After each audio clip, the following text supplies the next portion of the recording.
ka na ika'y mawiwili. So mga par, sa naging bakbakan naman po sa pagitan ni Frank Martin, kalaban ng veterano na si Bartolome, kung saan mga idol, walang pinagbago pa rin sa galawan ni Martin matapos ito manakaut kay Tank Davis. Malupit pa rin ang galawan nito mga idol, mabilis pa rin ito sa parehong kamay at paa, kung saan hindi na nga pinatagal ni Martin ang laban. Tinapos niya kaagad ito mga idol sa round 4 sa isang brutal one-punch knockout. Pinabagsak muna nito ng isang beses si Bartolome, tapos pinatulog niya ito gamit ang kanyang pamatay na kaliwa. Kaya panalo po si Frank Martin via round 4 knockout. At aasahan natin mga idol na makakalaban ni Martin ang mananalo sa bakbakan ni Pitbull at Roach.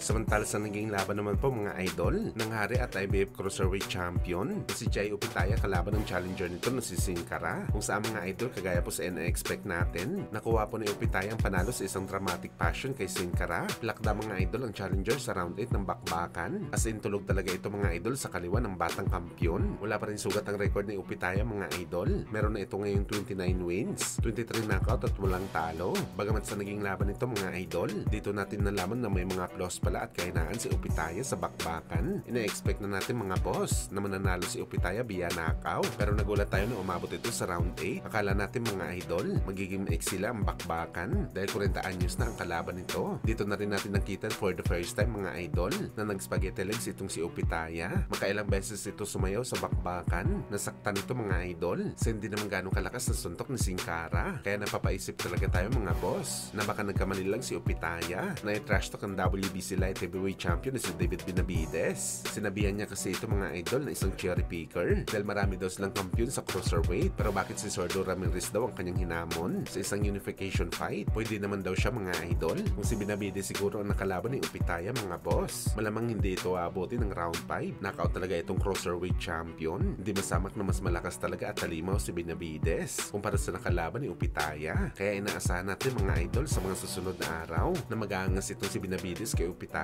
matapos ito magpakita ng kalambutan sa bakbakan.